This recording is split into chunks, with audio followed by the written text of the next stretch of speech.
risque d'avoir encore quelques retardataires, mais on va démarrer. Ils rejoindront au fur et à mesure. Donc, moi, c'est Charles Deveau. Je suis un des cofondateurs de Custom Reach pour ceux qui me connaissent pas encore. Bonjour à tous et bienvenue sur notre webinaire Comment transformer la douane en véritable avantage concurrentiel. Alors, je vais tout de suite demander à tous les participants de couper leur micro, ça sera bien plus simple. N'hésitez pas, si vous souhaitez intervenir, à lever la main ou à poser vos questions directement dans le chat, ça évitera les bruits pendant la présentation. Donc pour ceux qui ne me connaissent pas, je m'appelle Hélène Durier, je suis la directrice marketing et communication de la société Customs Bridge. Et aujourd'hui, donc, je serai accompagnée donc, de Charles, qui est, comme il le disait, l'un des cofondateurs de Customs Bridge, et de Lisa, conseillère commerciale douane, qui a rejoint nos équipes il y a à peu près 2 mois. Donc vous êtes nombreux à suivre notre actualité au quotidien et avoir déjà participé d'ailleurs à nos précédents webinaires. Mais pour ceux qui ne connaissent pas l'entreprise, Customs Bridge en fait développe des solutions SaaS, donc c'est-à-dire qu'elles sont accessibles directement depuis un navigateur web sans installation de logiciel et qui sont agrémentées d'intelligence artificielle pour faciliter vos enjeux douaniers.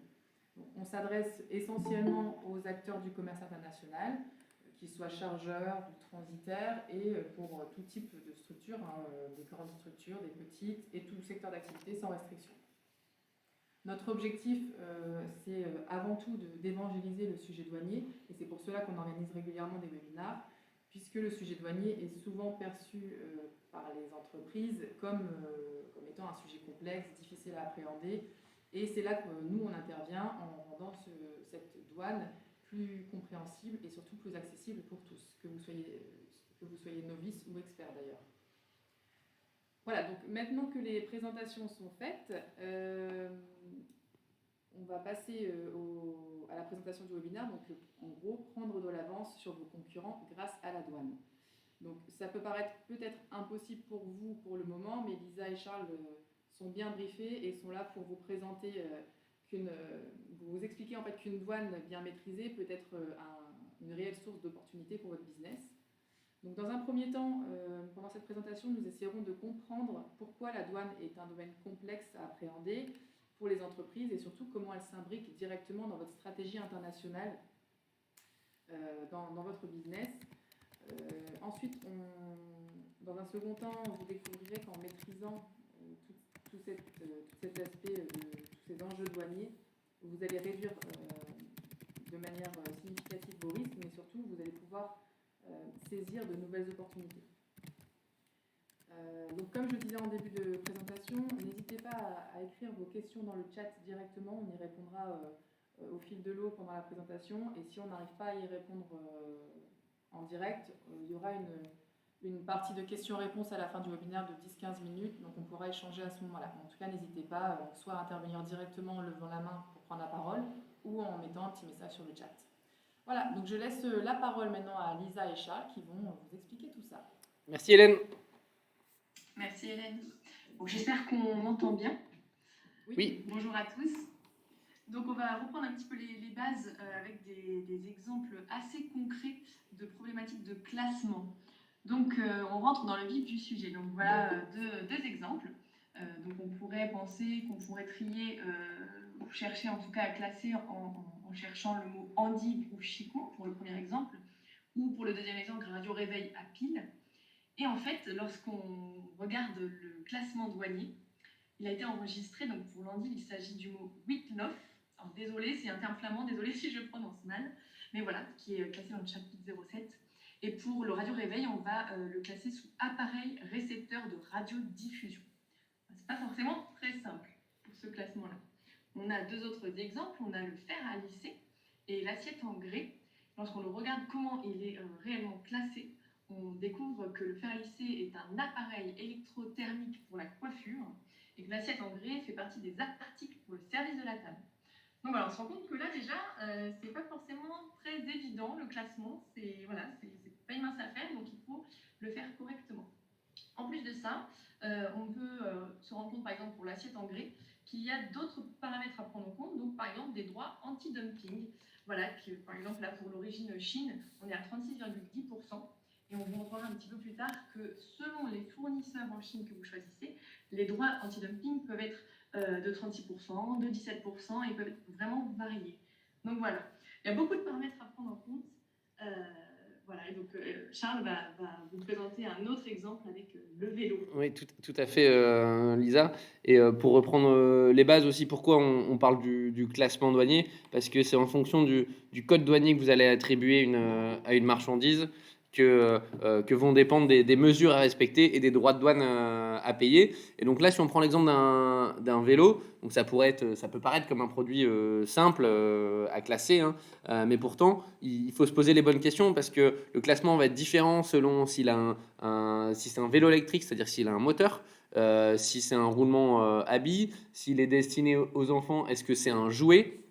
Et en fait, en fonction de ces éléments-là, vont dépendre le code douanier, sachant que sur les vélos notamment, il y a des droits anti-dumping. Et, et que du coup, on pourrait se dire, bah, moi, plutôt que d'importer un vélo, je vais apporter les pièces détachées et je vais l'assembler ici en France, dans l'Union européenne, pour éviter ces droits anti-dumping. Donc, s'il y a eu ces réglementations-là, c'est que c'est pas pour rien. Et le but des organes douaniers, donc, c'est de faire respecter ces réglementations. Et pour ça, l'Union européenne ou l'Organisation mondiale des douanes a indiqué dans des notes explicatives qui permettent d'interpréter ce que comprend un code douanier, un chapitre ou une sous-position douanière. Et dans le cadre du vélo, hein, donc il est bien stipulé que si une marchandise comprend au moins l'un de ces quatre éléments, donc l'un de ces deux éléments, pardon, deux parmi quatre, donc soit roue, pédalier, groupe de direction ou système de freinage, s'il y a deux de ces quatre éléments, et ben c'est déjà un vélo et donc il y a déjà des droits anti-dumping qui seront affectés à cette marchandise. Et on voit bien que ça peut avoir des impacts conséquents. Ça a été le cas pour un fabricant français qui s'appelle Vélo Bécane, qui a justement eu un contentieux avec l'administration douanière belge, hein, quand il a fait importer ces marchandises, qui estimait justement qu'il y avait des droits anti-dumping sur ces composants, et donc il était redevable d'un droit supplémentaire qui était relativement élevé et qui mettait donc en péril son activité. Un autre exemple, c'est celui de Toyota. Donc là, on est sur des montants qui sont quand même astronomiques, hein. Toyota Thaïlande qui a été condamné à payer 270 millions d'euros. Pourquoi? Parce qu'il se basait sur un accord commercial qui était caduc. Et les conséquences ont été assez importantes financièrement, donc avec justement un redressement par rapport aux droits de douane qu'ils auraient dû payer, en plus une amende et aussi la mise en péril de son statut d'opérateur économique agréé. Pour ceux qui ne connaissent pas ce terme, l'idée c'est de déposer un dossier auprès des douanes pour avoir certains avantages, que ce soit en termes de démarches administratives, de contrôles qui sont moins fréquents et aussi de statuts parfois prioritaires. Donc c'est un vrai avantage concurrentiel quand on est opérateur économique agréé, et donc ça mettait en péril son statut, en plus de l'amende assez salée qu'ils ont récupérée. Tout à fait. Je vois qu'on a une question. Abdoul qui a levé la main. Abdoul, si vous voulez, on vous écoute. Non, pas du tout. Je crois qu'il y a eu. Il doit y avoir un bug. J'ai rien et rien du tout. D'accord, pas de souci. Une petite main levée. Ouais, moi aussi, depuis tout à l'heure, je me demande. C'était pour dire bonjour. On découvre de nouvelles fonctionnalités. C'est la petite main en bas. Voilà, si vous voulez poser une question, n'hésitez pas. D'accord. Donc du coup, je continue. Merci Charles. Donc on a effectivement, on voit des exemples de conséquences de mauvais classements. Et puis ça se complique parce que voilà, selon même la destination finale de votre produit, le code douanier peut être différent. Donc là, en l'occurrence, on a des olives qui viennent du même olivier et qui pourtant, selon ce que l'on va en faire, elles vont être classées différemment. Donc voilà, selon si on les utilise donc comme ça en bocal pour les manger ou si on les transforme en huile d'olive, voilà, le droit de douane ne va pas être le même et même la manière de classer va être différente. Ça va être soit en pourcentage, soit au poids. Voilà, donc tout ça c'est à prendre en compte. On a également un exemple qui est assez complexe sur le textile. Donc on a en l'occurrence une robe chemise. Donc est-ce qu'on doit la classer en robe? Est-ce qu'on doit la classer en chemise? Donc ça va dépendre déjà de la matière.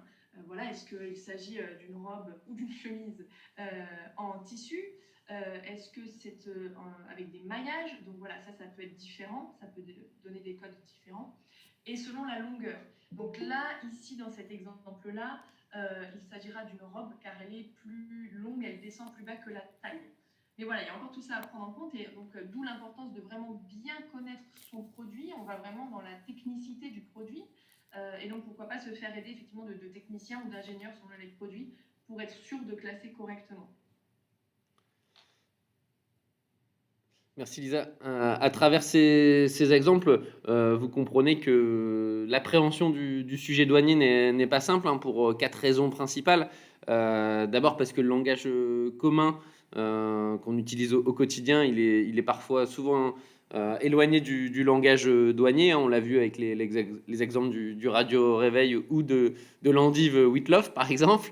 Les données, elles sont souvent multilingues. Les sources d'information, elles peuvent être dans le cadre de l'Union européenne, dans la langue de chaque pays de l'UE. Elles sont variées également. Et évidemment, les réglementations évoluent constamment. Par ailleurs, Hélène, si tu peux passer à la slide suivante. Merci. Par ailleurs, on constate aussi que le contexte économique et social change. On l'a vu avec le Covid d'autant plus, quand nos habitudes de consommation, il y avait déjà un gros boom de l'e-commerce, mais ça s'est accentué avec le Covid. Des évolutions aussi avec le Brexit, avec les conflits géopolitiques ou différents accords commerciaux. La volonté aussi de pouvoir mettre du made in France sur nos produits, mais avec une origine qui n'est pas forcément simple à déterminer. Et évidemment, il y a aussi beaucoup de produits innovants qui arrivent sur le marché. Si je prends l'exemple d'un drone, il y a une dizaine d'années, ça n'existait pas. Il a fallu le classer. Et en plus, pour le drone, les cas d'usage peuvent être différents. C'est-à-dire qu'un drone peut être classé en arme, en jouet, en caméra, en fonction de vraiment son utilité. Donc, c'est des nouveaux produits pour lesquels il faut réussir à les mettre dans une case et dans la bonne, parce que sinon, vous l'avez vu un petit peu avec les exemples, les conséquences peuvent être dramatiques.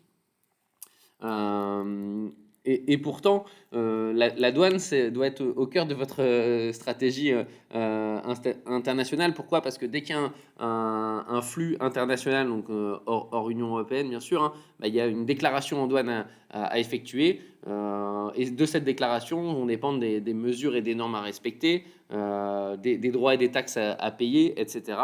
Et que justement une erreur dans cette démarche-là peut entraîner des conséquences drastiques. On a parlé d'amendes, mais il y a évidemment des blocages de marchandises, des retards, même des destructions de marchandises et la perte du statut d'opérateur économique agréé qu'on a évoqué tout à l'heure. Et tout ça peut évidemment entraîner de l'insatisfaction, comme le montre le petit gif animé que nous a préparé Hélène, que certains reconnaîtront.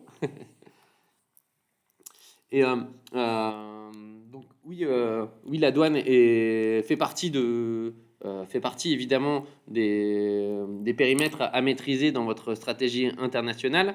Elle peut être complexe et perçue comme un centre de coût, mais si vous arrivez à l'appréhender correctement et à justement bien interpréter certains accords notamment, il y a de réelles opportunités économiques à saisir.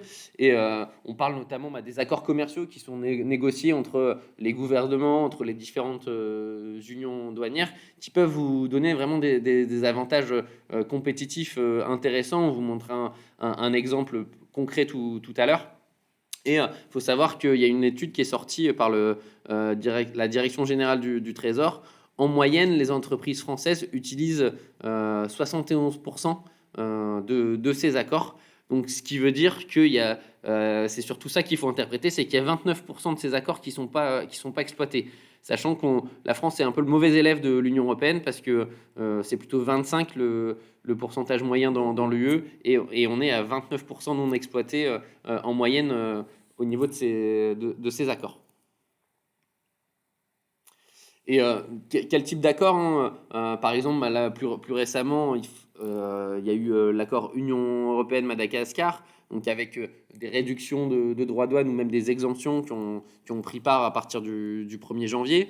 La sortie du Vietnam d'un accord précédent qui permettait justement aussi des exonérations ou réductions de droits douane. Ça faisait 7 ans que le Vietnam faisait partie de cet accord, et donc il est sorti au 1er janvier. Un autre accord qui a été modifié au niveau entre l'UE et Singapour. Donc tous ces éléments-là sont à surveiller. Et en fait, par rapport aux accords qui sont validés par les gouvernements, c'est la douane qui est l'organe qui met en place, qui met en œuvre ces réglementations.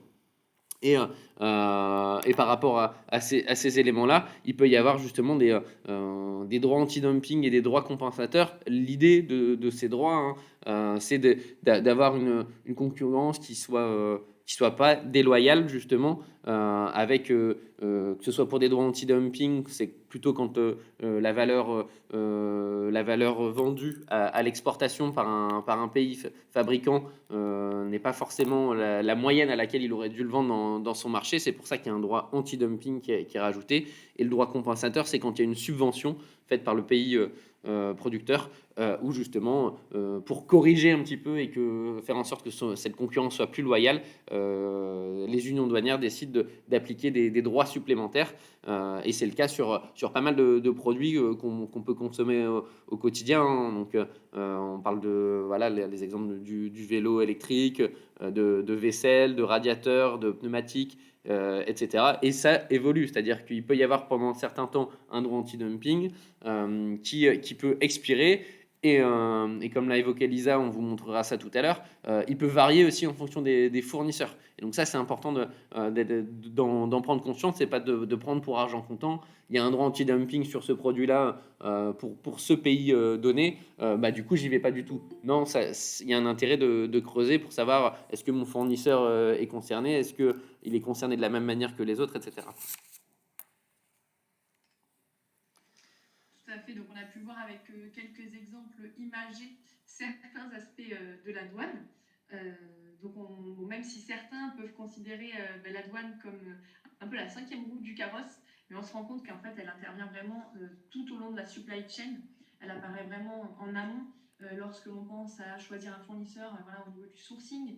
Donc là intervient la partie conformité, donc classement douanier, être sûr de bien classer ses produits pour éviter justement derrière les risques comme disait Charles, de blocage, d'amende, ou de destruction de marchandises. Donc on essaye de vraiment sécuriser en amont de la chaîne logistique.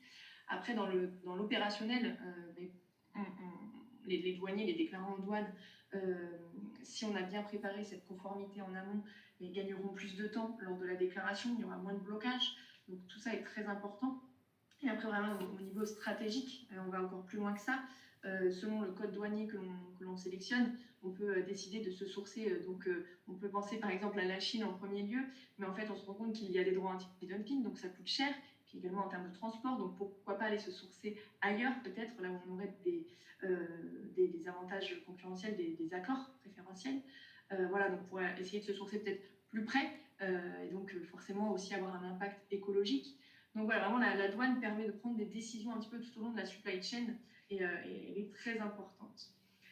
Et c'est donc justement dans cette dynamique que Customs Bridge a développé OkDuty, donc qui est une plateforme en fait qui a décidé de centraliser un petit peu toutes les données douanières, donc de différentes sources, donc Rita, Europa, Euralex. L'idée est vraiment que avec OkDuty, vous n'alliez pas chercher, mutualiser, que vous n'alliez pas démultiplier les sources. Tout est au même endroit. Donc on a le module conformité qui permet un classement plus rapide, avec également des RTC qui sont traduits avec des photos. Donc Charles vous montrera ça un petit peu après, vous aurez plus d'infos. Mais voilà, on a essayé de faire un outil assez simple, grâce aussi à l'intelligence artificielle qui vous aide. Voilà, donc je pense que l'idée, ce serait que Charles après vous montre. Ah, on a aussi la partie télédéclarative, donc je vous ai parlé un peu de l'outil conformité, enfin notre module. Là, nous avons un deuxième module qui est la télédéclaration, donc ça concerne plutôt les acteurs qui vont faire leur propre déclaration en douane, que ce soit à l'import ou à l'export. À savoir que cette partie-là a été vraiment développée avec Sogec au Havre, qui nous ont aidé à développer l'outil de manière efficace. Donc la télédéclaration, comme vous le montrera peut-être Charles si on a le temps, cet outil-là permet vraiment de vous guider pour faire des déclarations qui soient bonnes du premier coup. Voilà, vous allez avoir des notifications d'erreurs ou autres. Voilà, l'intelligence artificielle rentre aussi en compte là-dedans. Donc voilà les deux principaux modules. Donc je pense que Charles va pouvoir vous faire une petite démonstration. Oui, bien sûr. Si entre-temps il y a des questions, n'hésitez pas à lever la main ou à les mettre dans le chat et on y répondra au fur et à mesure. Et donc je vais partager mon écran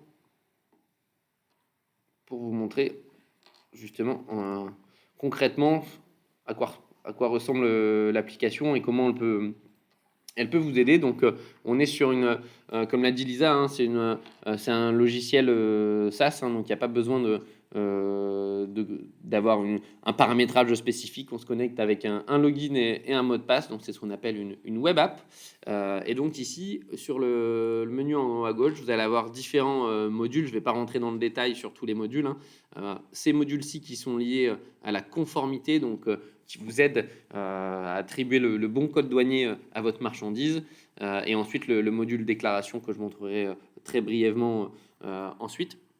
Donc, si je vais ici dans la nomenclature, donc pour ceux qui ne sont pas très, qui sont assez novices dans le domaine, donc c'est la nomenclature douanière, c'est c'est un espèce de gigantesque arbre de décision. On démarre des sections, ensuite de chapitres, et on va voir un petit peu quelles sont les positions, sous-positions qui peuvent en découler. Donc là, si je fais un clic droit sur le chapitre, je peux voir toutes les sous-positions du chapitre 06. On met facilement en évidence les codes qui sont déclarables, c'est-à-dire que en fonction de la précision, il faut savoir que pour l'Union européenne, on va jusque 10 chiffres indiqués dans la déclaration. Il y a une harmonisation sur les 6 premiers chiffres au niveau mondial, géré par l'Organisation mondiale des douanes, hein, l'OMD, et en fonction de certaines unions douanières, il peut y avoir plus ou moins de chiffres derrière. Et donc là, par exemple, ce code qui a 8 chiffres, il est suffisamment précis pour être déclarable. Donc il faudra simplement rajouter 2 zéros derrière le code pour votre déclaration. Et donc là, bon, je ne vais pas rentrer dans le détail, mais on peut naviguer facilement dans la nomenclature, aller voir un petit peu les détails d'un code. Et ce qu'on propose également, c'est un outil donc d'aide à la décision. Le but, c'est que l'IA vous oriente sur votre prise de décision en mettant les informations qui sont susceptibles de justement justifier votre prise de décision. Donc là, si je recherche par exemple un cendrier, donc là, le moteur va me faire par défaut 5 suggestions de classement. On pourrait en avoir plus, hein, c'est comme sur Google, vous allez sur la deuxième page, c'est vraiment un souci d'ergonomie. Et donc on voit que y a 5 codes qui me sont suggérés. Le cendrier, c'est un exemple que j'aime bien parce que il résume un petit peu la complexité du sujet douanier. On voit que les 5 suggestions qui me sont faites sont toutes classées autres. Et sont dans des chapitres différents. Et en cliquant sur un code, on va vite se rendre compte de la raison, hein. Ici, quand je clique sur un code, je vais avoir le résumé de l'arbre, c'est-à-dire comment j'arrive à cette sous-position. Donc, on était dans les ouvrages en fonte ou en acier inoxydable, autres, etc. Ensuite, on a les notes. Donc, les notes explicatives du système harmonisé. Donc, c'est ce que j'expliquais tout à l'heure avec le vélo électrique, par exemple. Donc, ça va être au niveau de l'Organisation mondiale des douanes qui va expliquer à quoi correspondent ces éléments de ce chapitre ou de cette position-là.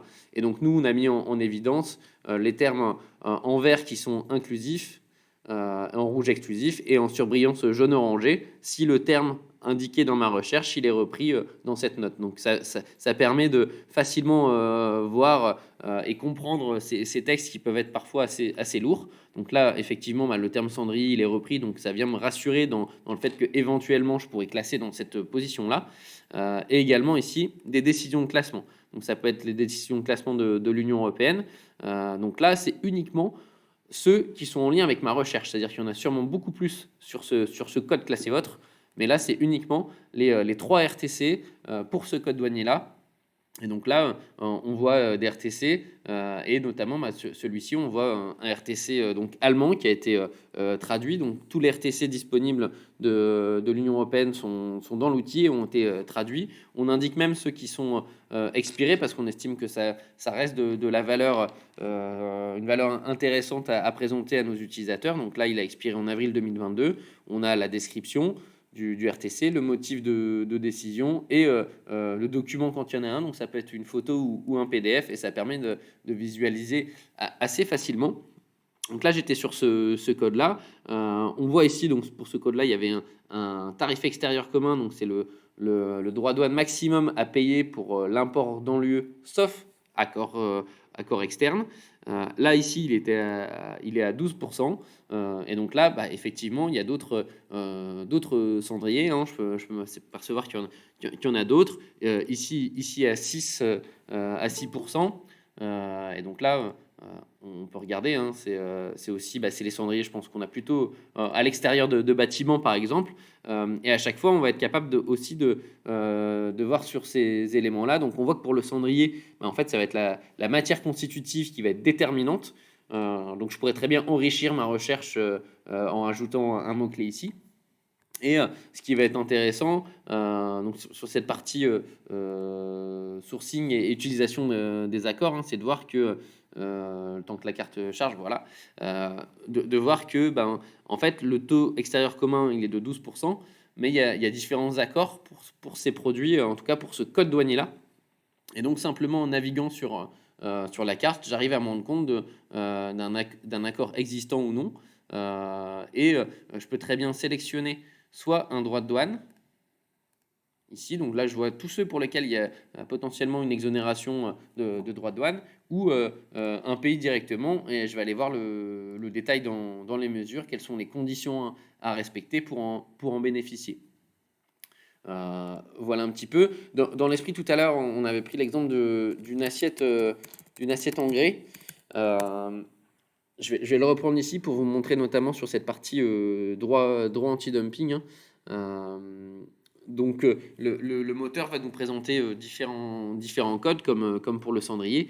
Et dès qu'il y a un droit anti-dumping sur un code douanier, on vous met une petite pastille AD pour vous dire attention, il y a des codes anti-dumping sur ce produit.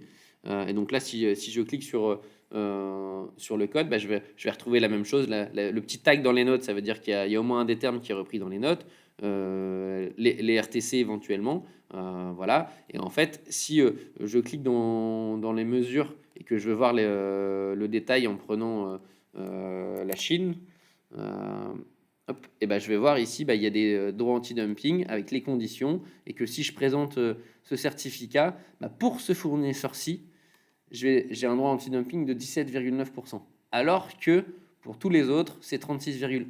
On peut voir que en fonction du fournisseur, ça varie. 18,3 alors qu'on était à 17,9, etc. Donc ça dépend vraiment du pays et aussi de l'accord qui a été indiqué, mais aussi des fournisseurs en question. Donc tous ces éléments-là peuvent vous aider justement dans votre stratégie de sourcing, pour être capable d'identifier des opportunités économiques et qui ont des impacts à la fois, si on reprend sur l'aperçu géographique de tout à l'heure, on va être capable de voir aussi des pays qui sont bien plus proches de l'Union européenne. S'il y a un fournisseur d'assiettes en grès en Algérie, déjà vous avez une exonération de droits de douane, vous n'avez pas le droit anti-dumping supplémentaire, et aussi vous avez en termes de supply chain une réactivité beaucoup plus forte parce que c'est plus proche. On l'a bien vu notamment avec le Covid, que cet aspect-là, il est d'autant plus dans les mœurs maintenant, hein, d'avoir cette réactivité de ce supply chain. Donc voilà, c'est ce qui permet pour vous d'identifier certaines opportunités.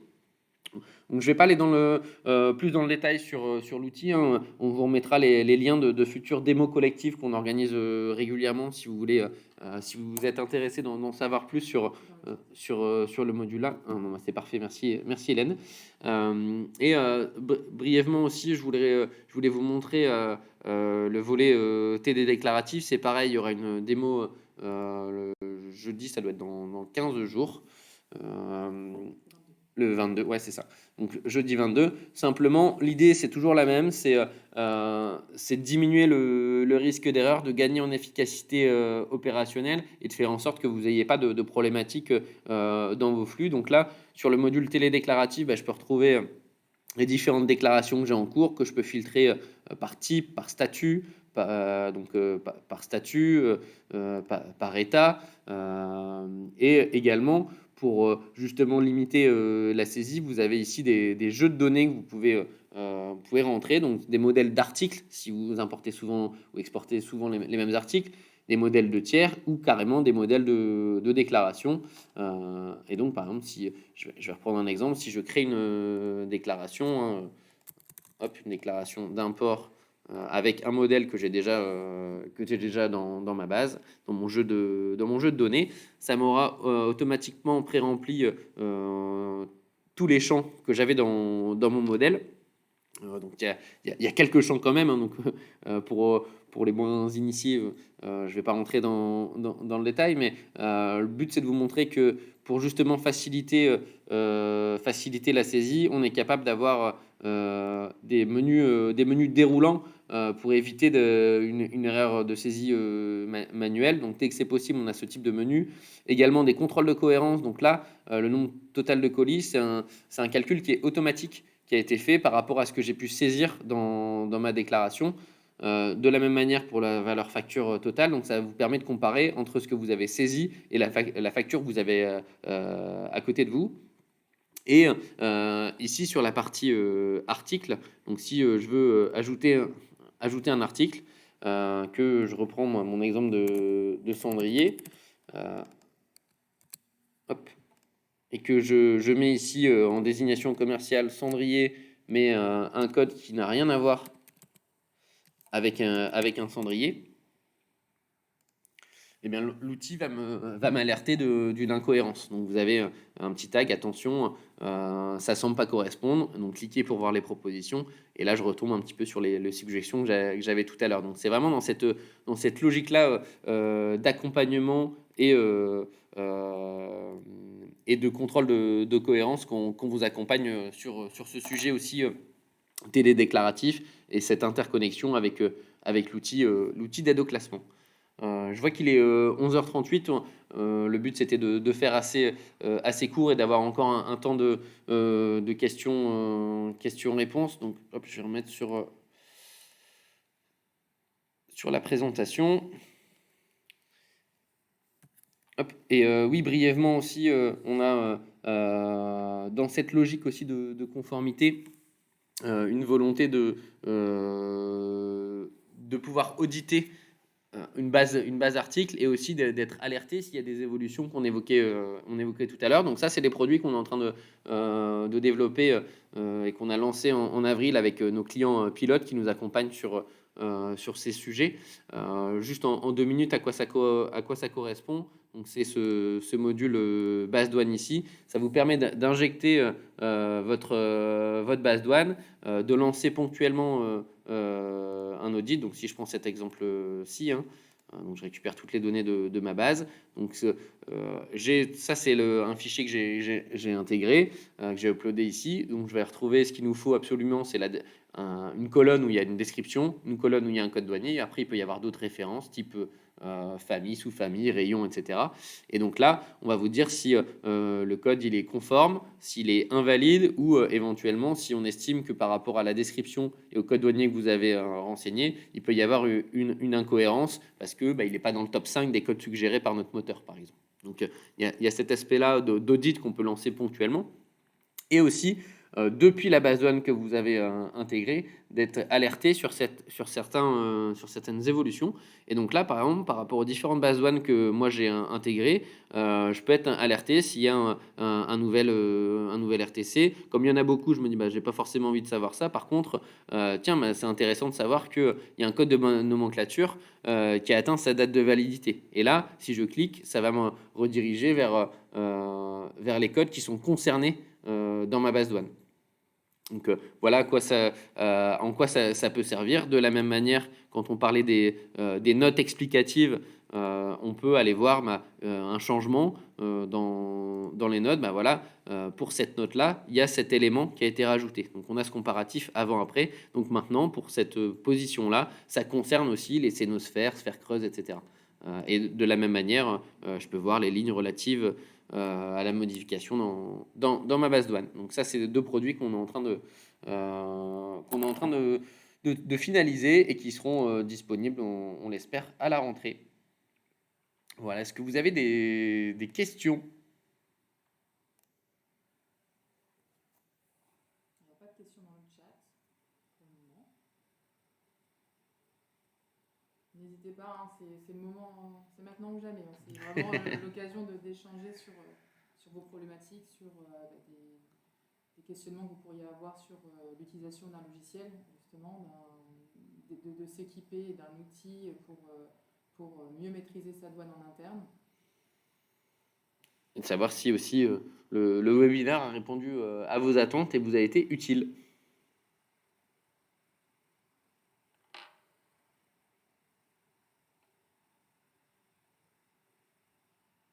Est-ce que je peux ajouter quelque chose Oui, bien sûr. Lisa et Charles? Oui, juste parce que donc on suit le webinaire. Il y a des experts, des moins experts, etc. Juste simplement préciser, lorsqu'on est dans les mesures et qu'on voit donc effectivement le taux de droit de douane, donc la base, il y a possibilité, et tu l'as bien dit Charles, peut-être d'une exonération totale ou peut-être d'une réduction totale. Et on voit bien que de ce fait, il y a des règlements différents. Tout dépend si c'est un accord ou si il rentre, par exemple, comme le Vietnam tout à l'heure, lorsqu'il était dans le SPG. Je voulais juste dire, surtout pour les personnes qui démarrent dans le métier, c'est qu'on ne se dit pas une fois qu'on est sur la carte, tiens, j'ai 0, je vais prendre ça. Il faut aussi, comme pour un classement douanier, il faut que la dénomination du produit corresponde bien aussi aux notes et on vous met la main avec des surbrillances au maximum. Et bien pareil, sur le taux de douane, il faut après se plonger dans l'accord pour respecter ce qu'on appelle la règle d'origine ou le besoin documentaire. Parce qu'on a beau se dire, tiens, je vais aller là à 0, mais si le produit n'a pas été fabriqué tel que la règle d'origine le stipule, ou on a oublié un document qui est dans l'accord cité, eh bien, on ne pourra jamais dédouaner la marchandise. Donc ça, c'est une toute petite précision. C'est on met à portée de main les possibilités de réduction, d'exonération, le TEC, mais après, en fonction du choix, il faut toujours ne pas oublier, et l'outil le donne le règlement annexé derrière. Voilà, c'est juste une petite précision que je souhaitais apporter. Merci Sylvie. Et pour information, pour ceux qui ne la connaissent pas, Sylvie a travaillé plus de 40 ans à la douane chez Auchan, est une jeune retraitée active qui nous accompagne, tout comme Jean Sliwa, qui était lui plutôt côté DGDDI, et qui font un peu les garde-fous de la pertinence et de la véracité des données qu'on exploite, et qui nous accompagnent justement pour vérifier que ce qu'on met à disposition dans l'outil et ce qu'on vous met en avant est dans la logique à suivre pour que ce soit un déclarant en douane ou un contrôleur.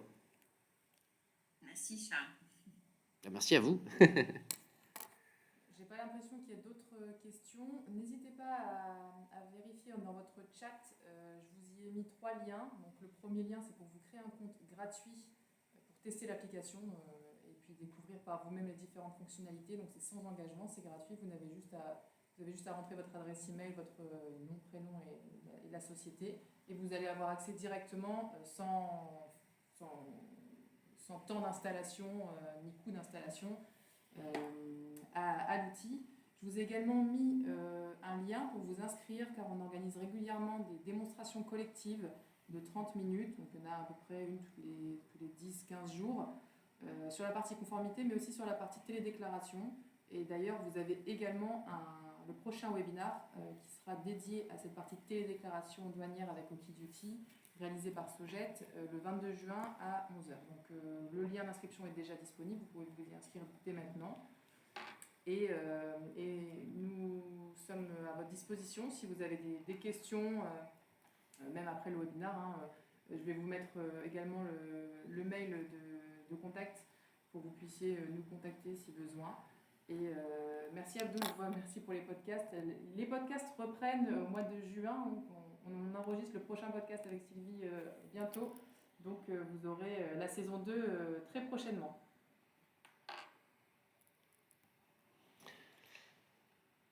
Et ben, s'il n'y a pas d'autres questions, on va clôturer ce webinaire. Merci à tous pour votre temps. On espère sincèrement que ça a été utile pour vous.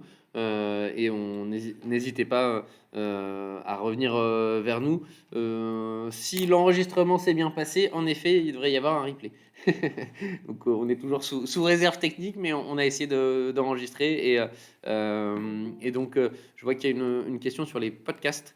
Oui, alors les podcasts sont disponibles sur Spotify, sur Deezer et sur la plateforme d'écoute Encore. Donc c'est Customs Bridge, les innovateurs de la douane. Vous retrouverez les 6 ou 7 épisodes de la première saison en intégralité. Chaque épisode dure au maximum 10 minutes et sont réalisés avec Sylvie qui est intervenue tout à l'heure. L'objectif, c'est vraiment comme on le disait tout à l'heure, d'évangéliser ce sujet douanier et de rendre quelque chose de très pédagogique en peu de temps pour vous faire comprendre les bases de la douane. Vous recevrez de toute façon début de semaine prochaine un mail avec le replay de ce webinaire. Je vous ajouterai également le lien pour écouter les podcasts, comme ça vous aurez tout sur le même support.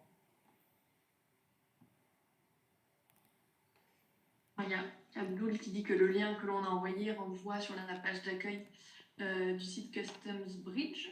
Alors, est-ce que c'est la page d'accueil du site Customs Bridge ou celle de Okiduty? Peut-être éventuellement renvoyer le... Je regarde, je vais vous remettre. En fait, c'est la page d'accueil de l'application.